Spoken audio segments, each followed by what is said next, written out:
I think my number one tip that I would, two things. One, I would say no matter what you decide to pursue, whether it's real estate or entrepreneurship, and that could be different things, right? Restaurant or hotel, hospitality. I would say find a mentor because it's definitely accelerated my trajectory up by a lot, right? Because in the beginning I was trial and error. I lost time and money, not a lot of money, but some money on a deal in Memphis. I did lose money on a deal in Florida, right? So, and now I said, you know what? I'm tired. I'm tired of losing money. I'm tired of losing. So that's why I, joined a winning team. So I would say find a mentor that's already been there, done that. And like you said, made the mistakes so that you don't make those same mistakes. One. And then two,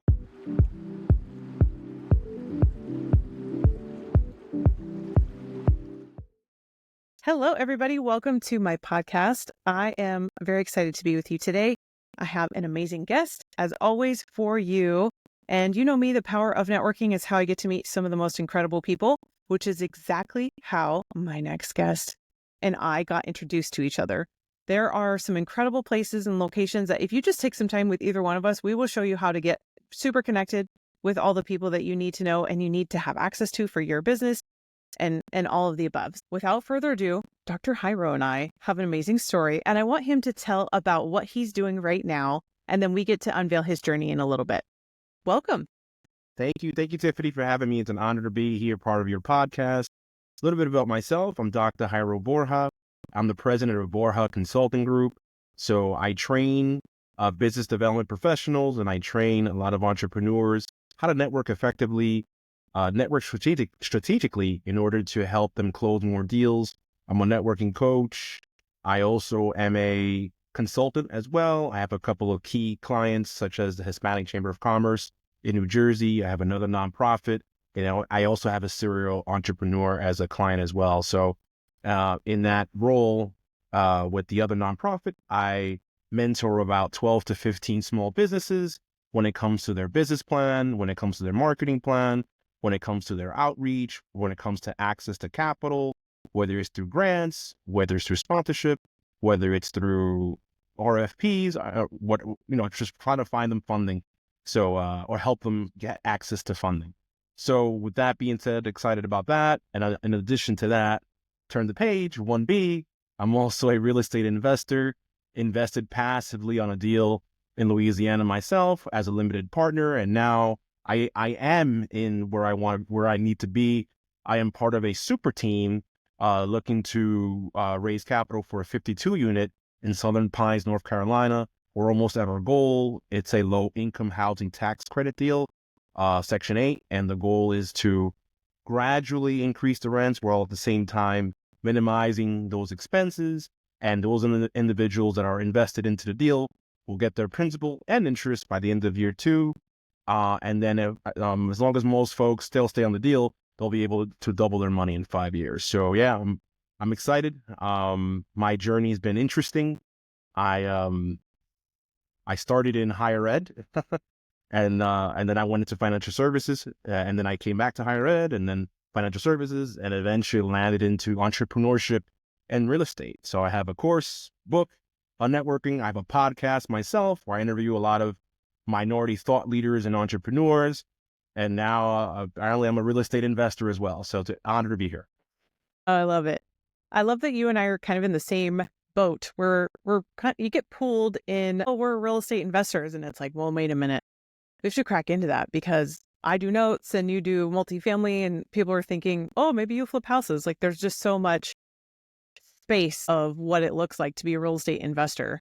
Tell us more about kind of your unveiling of your journey. Like, how did you get to where you're at right now? I know you kind of breezed through it, but I want to hear the nitty gritty. Like, what's the Sure. details? Because how does somebody end up to where you are right now? That is so true. I know. I kind of breezed through it in the first question. Yeah. So born and raised in Queens, New York. I am descendant of both my mom and dad are from Barranquilla, Colombia. So I'm from South America. So I'm excited about that. My dad's no longer with us, but my mom is still, with us. Actually recently helped her. Actually she sold our childhood home last week. She made a killer.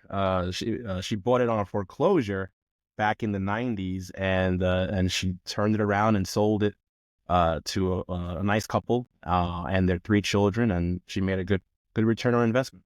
So anyway, so I'm from Queens. I went to elementary, junior, and high school in Queens, and then I wound up shifting, going to business school for undergrad, and then did my MBA, and then eventually did my DBA, which is a Doctor of Business Administration from Walden University. I did that during it took me 8 years. That was my longest tenured school, and That's I so did that much. while I love your working. commitment.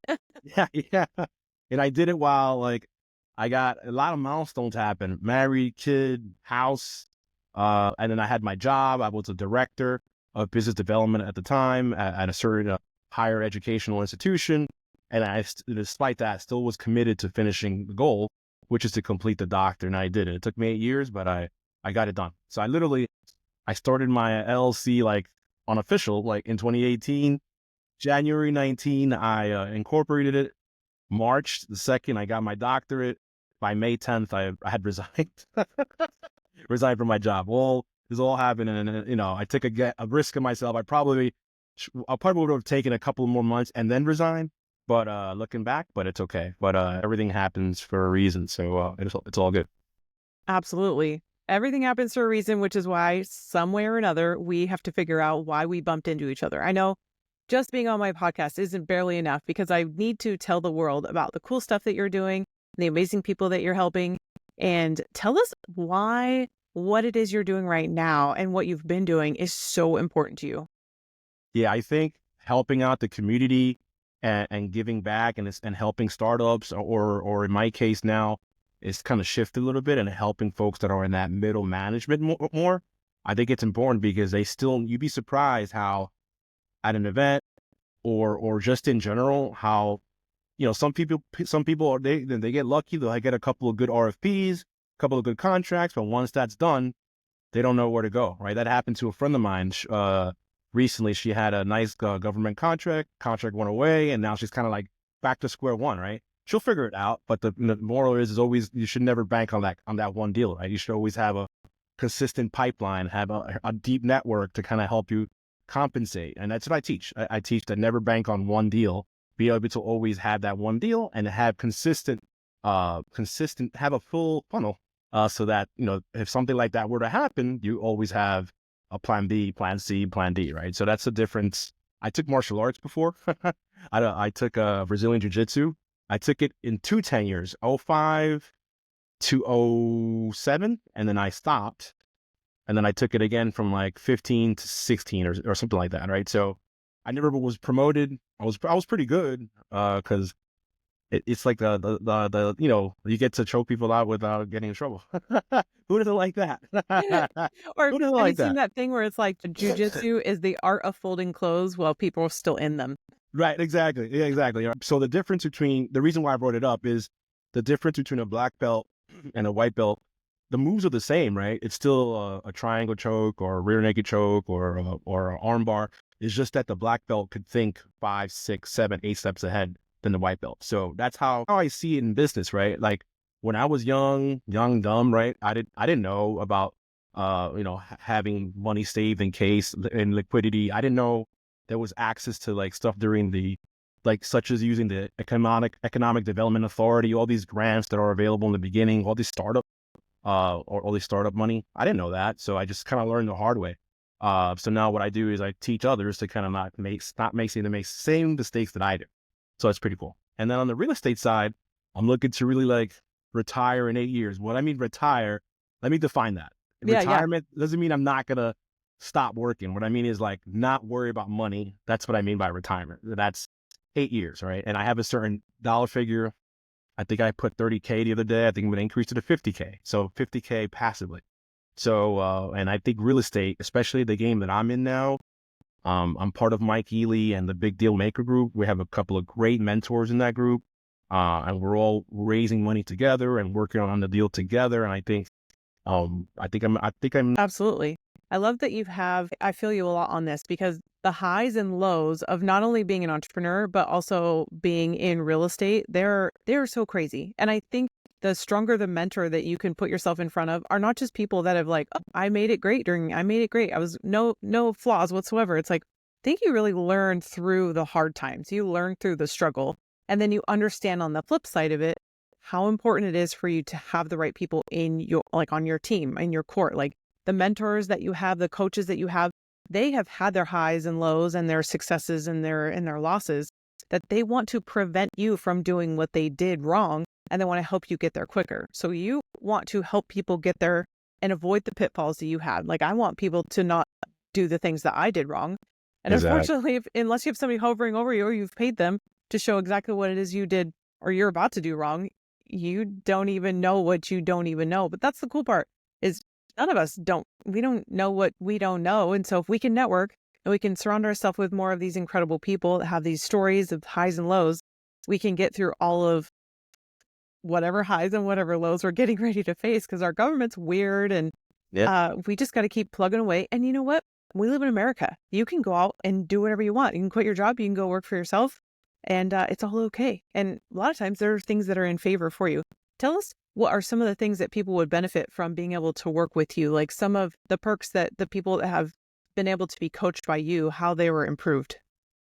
Yeah, I think a couple of testimonials. I'm working with someone now who has gotten her first 2 major 7-figure RFP government contracts for cleaning. So very excited to do that. She's been able to listen to me, being able to put the RFP together, from start to finish, from the insurance that she needs to what she needs to say. So very excited for her there.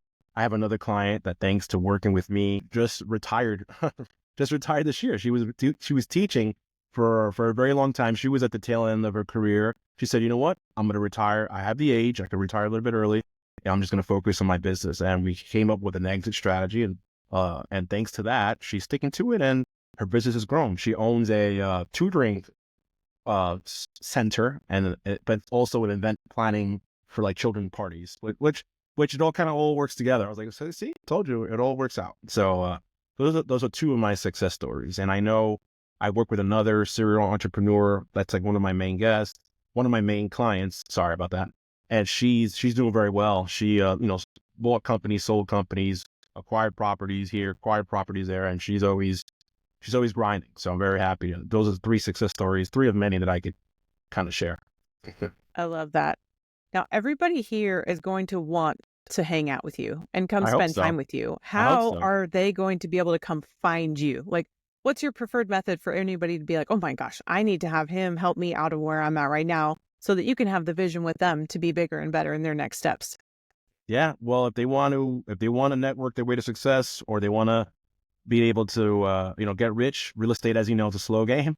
They can reach out to me on LinkedIn at Dr. Jairo Borja, or they could email me, JairoB@BorjaConsultingGroup.com, or just go to BorjaConsultingGroup.com and fill out a inquiry form. And as long as I think you're real, then I'll reach out to you. Well, we'll have all the links down below and all the Exactly. show notes and so forth. Now, what would you say, since you're doing so many great things right now, is there like another huge thing on the horizon, or like, are you in it right now? What does that look like? I am in it, helping out with this super duper deal, the 52 unit in Southern Pines, North Carolina, that as of tonight will only be available for accredited investors after 9 o'clock.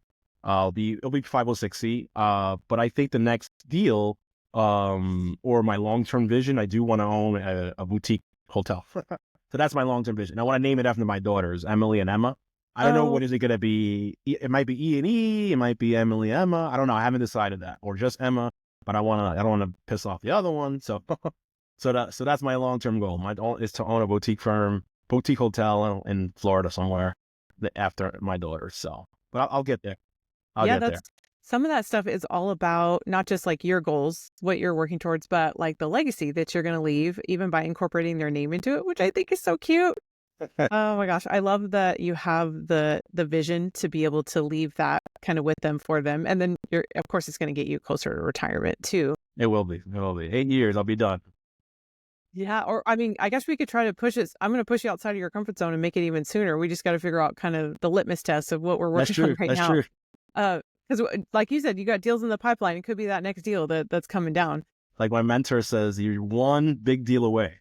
Literally one big deal away. Right. But then obviously, like, we can't sit still. You made it 8 years doing paperwork to try to, upload documents and everything and write your heart out. So being able to, I think you got this sooner. I think that is what it is. But How can you leave some great, maybe one or two really good tips for anybody that's watching this episode? Like, oh my gosh, where do I start? Where do I go? Maybe even just like your favorite quote. I think my number one tip that I would, two things. One, I would say no matter what you decide to pursue, whether it's real estate or entrepreneurship, and that could be different things, right? Restaurant or hotel, hospitality.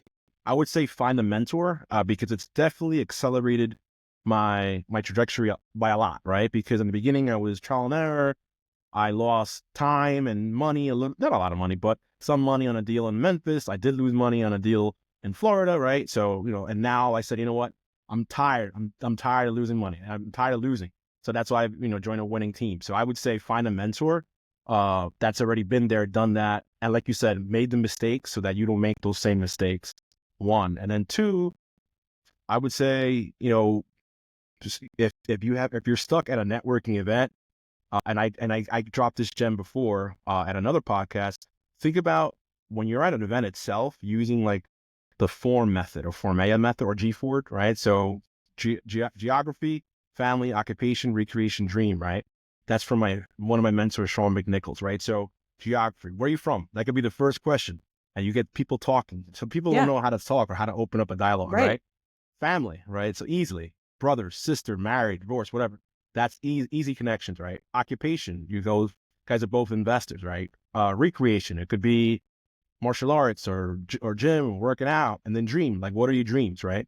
And once you figure out that acronym G-FORD, then what you do is when you follow up with those individuals, you use a CRM or right. And then when you follow up, when you sit down with them again, you kind of go back and reference that. And people love that. It's helped me in my business, and I'm sharing that one tip.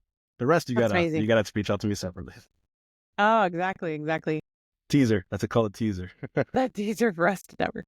What would you say are some great tips for people that don't even know what they want to do next? Like, I mean, we kind of stumbled into where we're at because like I saw my very first real estate infomercial that led me to changing my entire path of my life. If somebody doesn't even know what to do, would you be able to help someone out who's thinking that too? Or do you want to work with somebody that already kind of knows what they're doing? We just need to level up where they're at. For me, it's easier for me to work with someone who already knows where they're at. They're stuck at a certain plateau, and it could be certain because of resources. It doesn't have to be financial. It could be human resources. It could be other resources. Those are the folks that I know I can unwind and help. I could help some of the others as well.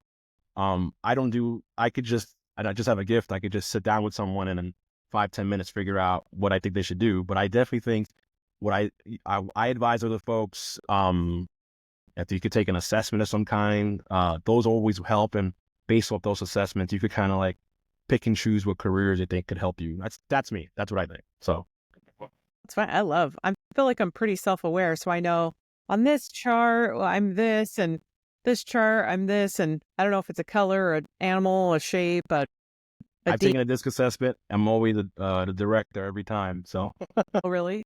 So it's like the D, the I, the S, the C. I think I'm like the outgoing, bubbly one, but at the same time, I'm pretty sure my D's pretty high too. yeah. Like, I'll listen to you. All right, let's get it done. How do we do it? Boom, boom, boom, boom, boom. That's it. That's me.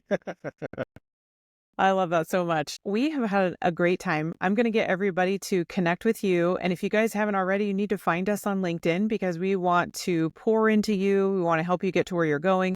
You need to understand the value of what it's like to have somebody who's been there, done that, and have a coach or a mentor on your side to get you to where you're going. That's pretty much all we have time. We just have like one more minute. What else do you want to leave with our audience today? No, that's it. Find a mentor, follow your dreams, follow your passions. And if you're still unsure, take some sort of assessment and figure it out. That's my last tip. That'd be awesome. Yeah. I like the DISC test. I like some of the other ones. Take a free one because why not? And that way you can identify. My favorite thing is to identify not only your strengths, but your weaknesses. And I don't think you identify your weaknesses to like fix them. I think you identify your weaknesses to partner with somebody in your business who it is that's going to make that better. Like I don't want to sit and punch in numbers on Excel when I can hire somebody that does that and is kind of a beautiful blend of how we can use their strengths and I get to use my strengths, but we still got to hire somebody out for whatever our weaknesses are. Right. I I always love that. call it areas of improvement. I never call them weakness.